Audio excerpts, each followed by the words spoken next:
الحمد للہ رب العالمین والصلاة والسلام علی سید الانبیاء والمرسلین اما بعد فاعوذ باللہ من الشیطان الرجیم بسم اللہ الرحمن الرحیم وَإِذَا غَشِيَهُم مَّوْجٌ كَالظُّلَلِ دَعَوُا اللَّهَ مُخْلِصِينَ لَهُ الدِّينَ فَلَمَّا نَجَّاهُمْ إِلَى الْبَرِّ فَمِنْهُم مُّقْتَصِدٌ وَمَا يَجْحَدُ بِآيَاتِنَا إِلَّا كُلُّ خَطَّارٍ كَفُورٍ صدق اللہ العظیم۔ اس آیہ کریمہ میں اللہ جل مجدہ اپنی قدرتوں کا اظہار فرما رہا ہے۔ وَإِذَا غَاشِيَهُم مَّوْجٌ، جب وہ سمندروں میں ہوتے ہیں کشتیوں پر تو ان پر موج آ پڑتی ہے، موجیں اٹھتی ہیں نا سمندروں کے اندر، تو وہ ان پر سایہ کر دیتی ہیں، کالظلل، پہاڑوں کی طرح، جس طرح بادل یا پہاڑ سایہ کر دیتے ہیں، وہ جو موج اٹھتی ہے وہ موج کی وجہ سے ان پر سایہ آ جاتا ہے۔ تو اس وقت خوف تو آتا ہے نا، ہاں جی، آپ تو کبھی سمندر کے کنارے پہ کھڑے ہو تو موج آ رہی ہو نا تو ویسے بندہ ڈر جاتا ہے۔ ایک سمندر کے درمیان میں کشتی پہ بیٹھا ہوا ہے اور اس کا ڈر کا یہ عالم ہوگا، پھر اس وقت کیا ہوتا ہے، دعوا اللہ مخلصین لہ الدین،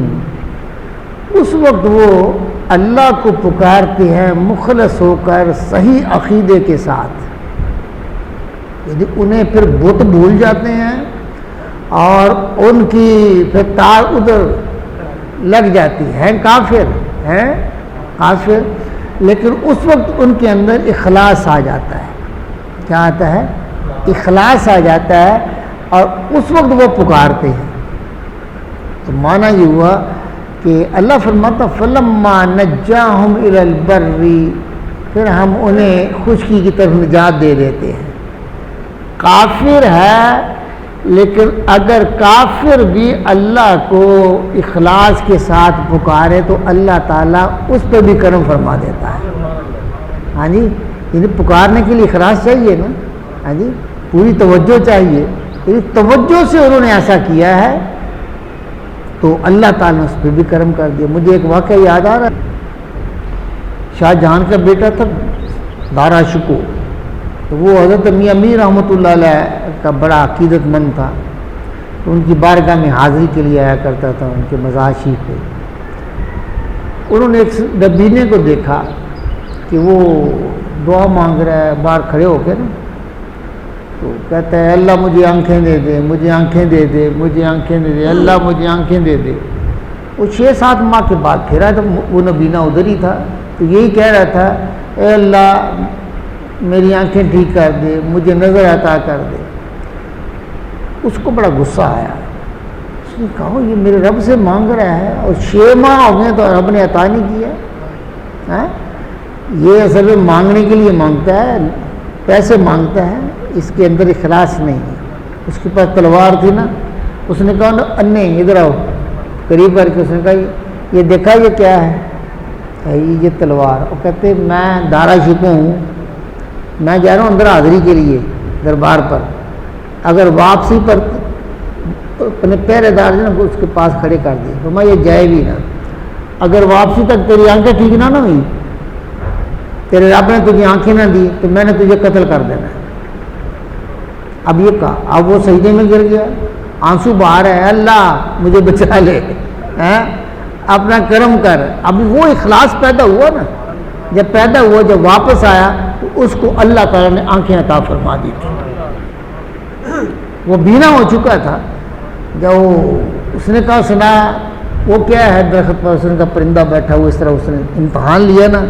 اس نے کہا اندر تو میرے رب کو پکارتا نہیں تھا،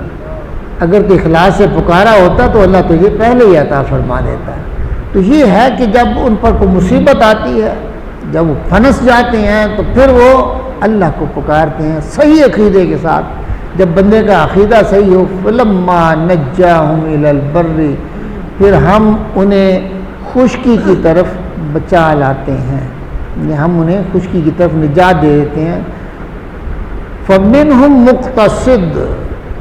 اور ان میں سے کوئی اعتدال پر رہتا ہے، اس کے بعد خشکی پر جب پہنچ جاتے ہیں اللہ نے نجات دے دی ہے، اب ان میں سے کچھ وہ ہیں جو اعتدال پر آ جاتے ہیں۔ وما یجحد بآیاتنا الا کل ختار کفور، اور ہماری آیتوں کا انکار نہ کرے گا مگر ہر بڑا بے وفا غدار۔ خطار کا معنی غدار ہے، جو غدار ہوگا میری بارگاہ کا، کفور اور ناشکرا ہوگا، اس کے سوا میری آیتوں کا کوئی انکار نہیں کرے گا۔ اس آیت کریمہ کی شان نزول میں یہ آیا ہے کہ اکرمہ بن ابی جہل رضی اللہ تعالیٰ، یہ بھی مسلمان نہیں ہوئے تھے، جب فتح مکہ ہوا نا تو یہ بھاگ گئے۔ جب یہ بھاگ گئے تو کشتی میں سوار ہوئے، سمندر کی طرف نکل گئے۔ جب یہ سمندر میں جاتے ہیں نا تو ان پر کے ساتھ یہ واقعہ پیش آیا کہ ان کی جو کشتی سے وہ بھنبر میں پھنس گئی، موجوں کے اندر آ گئی۔ اب خطرہ تھا کہ وہ الٹ جائے گی اور یہ تباہ و برباد ہو جائیں گے، ڈوب جائیں گے۔ اس وقت انہوں نے اللہ کو پکارا، اس وقت انہوں نے اللہ کو پکارا، اللہ اگر تو مجھے نجات دے دے تو میں حضور علیہ الصلوۃ والسلام کی غلامی اختیار کر لوں گا۔ اللہ تعالیٰ نے اس کشتی کو سلامت کنارے تک پہنچا دیا اور پھر سیدھے یہ حضور کی بارگاہ میں گئے اور مسلمان ہو گئے۔ ہاں جی، اس کی شان نزول میں یہ بھی آتا ہے، اور فرمایا کہ یہ ہے فمنہم مقتصد، اور بھی تو تھے نا وہاں اس کشتی میں، ہاں جی، لیکن کچھ وہ ہیں جو اعتدال پر رہتے ہیں، یعنی وہ ایمان لے آئے، اور باقی جو ہیں وہ خطار ہیں، کفور ہیں، جو ہماری آیتوں کو مانتے نہیں ہیں، وہ غدار ہیں اور ناشکرے ہیں۔ یا ایھا الناس اتقوا ربکم واخشوا یوما لا یجزی والد عن ولدہ ولا مولود هو جاز عن والدہ شیئا ان وعد اللہ حق فلا تغرنکم الحیاۃ الدنیا ولا یغرنکم باللہ الغرور۔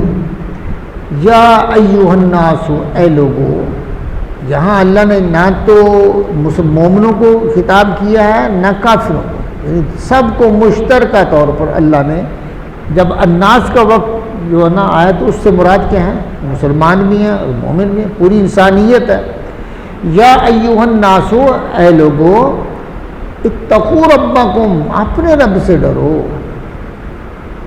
اپنے رب سے ڈرو، واخشوا یوما لا یجزی والد عن والدہ، اور اس دن کا خوف، اس سے ڈر جو اس دن سے کہ جس میں کوئی باپ اپنے بچے کے کام نہ آئے گا۔ اب باپ اور بیٹے کا جو تعلق ہے یہ تو آپ کو سب کو معلوم ہے، جب کوئی بیٹا ہے جب کوئی باپ ہے، تو جو باپ اور بیٹے کا آپس میں جو محبت کا اور ایک دوسرے پر قربان ہونے کا، ایثار کا جو جذبہ ہوتا ہے، کتنا قرب ہوتا ہے اور کتنا ایثار ہوتا ہے کہ والد نہیں چاہتا کہ میرے بیٹے کو کوئی تکلیف آئے۔ ہاں جی، آپ نے دیکھا ہے کہ والد جو ہیں وہ سارا دن دھوپ میں کھڑا ہے، کس کے لیے؟ اپنے بیٹوں کے، بچوں کے لیے۔ ہاں جی، وہ مزدوری کرتا ہے، ہاں جی، پھیری پہ جاتا ہے، کتنی مشقت اٹھاتا ہے، کس کے لیے؟ بچوں کے لیے۔ اور اگر والدین بوڑھے ہو جائیں تو پھر بچے بھی تو کچھ نہ کچھ کرتے ہی ہیں نا، ان کے ذہن میں ایک تعلق جو ہوتا ہے۔ ہاں جی، اللہ فرماتا ہے یہ دنیا کا تعلق اتنا گہرا ہے آپ کا، والد اور بیٹے کا، بیٹے اور والد کا اتنا گہرا تعلق ہے، لیکن اس دن قیامت کے روز کیا ہوگا؟ کوئی کسی کے کام نہیں آئے۔ یہ نہیں کوئی کہے گا، باپ نہیں کہے گا اس کو چھوڑ دو مجھے دوزخ میں ڈال دو، بیٹا یہ نہیں کہے گا کہ مجھے دوزخ میں ڈال دو میرے باپ کو، یعنی رشتے ختم ہو جائیں گے۔ اللہ اکبر۔ ولا مولود ہوا جاز عن والدہ شیئا، اور نہ کوئی کاروباری بچہ جو ہے اپنے باپ کو کچھ نفع دے گا، پھر کوئی کام نہیں آئے گا۔ لیکن یہاں ایک بات یاد رکھے کہ اس کی تفسیر میں اور بہت سی احادیث ہیں جن میں باپ اپنے بچے کے کام آئے گا اور بچہ اپنے باپ کے کام آئے گا۔ احادیث میں آتا ہے، آقا علیہ الصلوۃ والسلام نے ارشاد فرمایا جس کی 3 بیٹے فوت ہو جائیں، آقا نے ارشاد فرمایا وہ اپنے باپ کے لیے، اپنے والدین کے لیے قیامت کے دن وہ آڑ بن جائیں گے، دوزخ اور اس کے درمیان وہ یعنی انہیں بچا لیں گے۔ اسی طرح حافظ قرآن کے فضائل میں آتا ہے کہ جس کا بیٹا حافظ قرآن ہوگا، اللہ تعالیٰ اس کو سنہری اور خوبصورت تاج پہنا کر اس بچے کے حفظ کی وجہ سے اللہ تعالیٰ اس کو جنت میں لے کے جائے گا۔ اسی طرح اللہ تعالیٰ ایک حدیث میں آتا ہے کہ شہید جو ہے، شہید اس کو اجازت ہو گئی کہ جن پر دوزخ واجب ہو گئی ہے، ہاں جی، اس اپنے خاندان کے کچھ افراد کو اللہ تعالیٰ فرمائے گا ان کو جنت میں لے جاؤ، تو پھر وہاں کام آئیں گے نا، ہاں جی، یہ شفاعت کا سلسلہ جاری رہے گا نا۔ تو یہاں یہ بہت خوبصورت بات کی ہے علامہ ثناء اللہ پانی پتی رحمہ اللہ نے تفسیر مظہری میں، اس کے ضمن میں وہ فرماتے ہیں کہ اس کا معنی یہ ہے کہ جو کافر باپ ہوگا، کافر باپ ہوگا، بیٹا اس کے کام نہیں آئے گا۔ اگر کافر ہے باپ، بیٹا مومن ہے تو مومن بیٹا اس کی شفاعت، کیونکہ کافر کی شفاعت نہیں ہے۔ اور اگر بیٹا کافر ہے اور باپ مومن ہے تو وہ باپ اس کے کام نہیں آئے۔ اس کا یہ معنی ہے، وہ فرماتے ہیں تو یہ بات مسئلہ حل ہو جاتا ہے کہ کافر باپ مومن بیٹا اس کے کوئی کام نہیں آئے گا، اور کافر بیٹا ہے تو مومن باپ ہے تو وہ اس کے کام نہیں آئے گا، اس کی شفاعت نہیں کر سکے گا۔ ان وعد اللہ حق، اور بے شک اللہ کا وعدہ سچا ہے، بے شک اللہ کا وعدہ سچا ہے۔ یہ وعدہ کیا ہے کہ آپ کو اس دنیا میں کچھ دیر رہنا ہے، پھر آپ نے چلے جانا ہے، پھر قبر میں جانا ہے، پھر آپ نے اٹھنا ہے، پھر آپ سے حساب و کتاب ہونا ہے، ہاں جی، یہ ساری چیزیں یہ حق ہے۔ فلا تغرنکم الحیات الدنیا، تمہیں ہرگز دھوکے میں نہ ڈالے دنیا کی زندگی۔ جب بندہ دنیا میں آگے بھول جاتا ہے نا، ہاں جی، پھر یہ بڑی میٹھی لگتی ہے، اس کی چمک دھمک بڑی اللہ نے رکھی ہے، ہاں جی، وہ اس میں کھو جاتا ہے اور اپنی آخرت کو بھول جاتا ہے۔ اللہ فرماتا کہ دھوکے میں نہ آ جانا، یہ دھوکہ ہے، یہ تمہیں جتنی اچھی لگتی ہے یہ اتنی اچھی نہیں ہے، یہ تمہیں دھوکے میں ڈالتی ہے۔ یہ اس کا خوبصورت ہونا، اس کا چمک دمک جو ہے یہ تمہیں دھوکے میں نہ ڈال دے، کہیں اس کی وجہ سے تم اپنے رب کو نہ بھول جاؤ، ہاں جی، اس کی آیتوں کو نہ بھول جاؤ، اس کے قرآن کو نہ بھول جاؤ، اس کے نبی کو نہ بھول جاؤ، اس نے جو تمہیں دین دیا ہے اس کو نہ بھول جاؤ، یہ دنیا میں پڑھ کر کہیں تم غافل نہ ہو جانا۔ وَلَا يَغُرَّنَّكُمْ بِاللَّهِ الْغُرُورُ، اور ہرگز تمہیں اللہ کے حلم پر دھوکہ نہ دے، وہ بڑا فریبی ہے۔ شیطان آپ کو دھوکہ نہ دے دے کہ اللہ بڑا کریم ہے، کوئی ضرورت نہیں عمل کرنے کی، کوئی ضرورت نہیں ہے عمل کرنے کی، یعنی یہ اس نیت سے گناہ کرنا کہ اللہ مجھے بخش لے گا، یہ بھی بہت بڑا گناہ ہے، یہ بھی بہت بڑا گناہ ہے کہ بخشش کی امید پر بندہ گناہ کرے۔ نہیں، اگر گناہ ہو گیا ہے تو اللہ کی بارگاہ میں توبہ کرے، اللہ کی بارگاہ میں توبہ، سچی توبہ کرے تو اللہ تعالیٰ توبہ کرنے والے کو معاف فرما دیتا ہے۔ یہ عقیدہ مومن کا نہیں ہونا چاہیے کہ کوئی نہیں کر لیتے ہیں اللہ معاف کر دے گا، ایسا نہیں فرمایا وَلَا يُغَرَّنَّكُمْ بِاللَّهِ الْغُرُورُ، اور ہرگز تمہیں اللہ کے حلم پر دھوکہ نہ دے وہ بڑا فریبی، یعنی شیطان تمہیں یہ نہ کہہ دے کہ اللہ بڑا حلیم ہے معاف کر دے گا، کوئی نہیں کر لے یہ گناہ،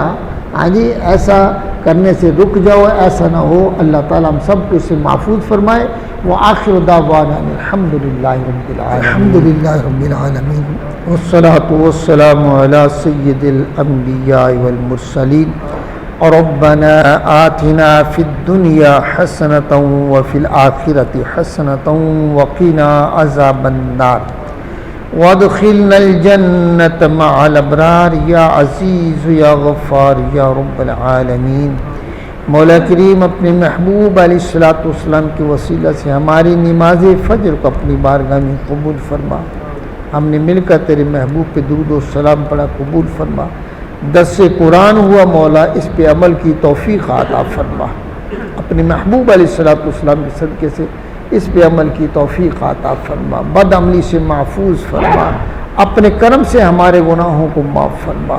مولا، ہمارے گناہوں کو معاف فرما، ہماری غلطیوں سے درگزر فرما، اپنی رحمتیں شامل حال فرما، ہمارے فوت شدگان کی بخشش و مغفرت فرما، خصوصی طور پر ہمارے والدین مشائخ اساتذہ کے درجات کو بلند فرما، ہمارے جو نمازی فوت ہو چکے ہیں مولا ان سب کے لیے بخشش کی دعا ہے، اپنی رحمت سے ان سب کی بخشش فرما، اپنے کرم سے ہماری بستی پہ رحم و کرم فرما، حضور علیہ الصلوۃ والسلام کی ساری امت کی خیر فرما مولا، بیماروں کو شفا عطا فرما، بیماروں کو شفا عطا فرما، اپنے محبوب علیہ الصلوۃ والسلام کے صدقے سے بے اولادوں کو اولاد نورینہ عطا فرما، جن کی بچیاں ہیں اپنی بارگاہ سے بچے عطا فرما، یا اللہ جو بچیوں کے خواہش مند ہیں اپنی بارگاہ سے بچیاں عطا فرما۔ ربنا تقبل منا انک انت السمیع العلیم وتب علینا انک انت التواب الرحیم۔ صلی اللہ تعالی علی حبیبہ سیدنا ومولانا محمد وعلی آلہ واصحابہ اجمعین۔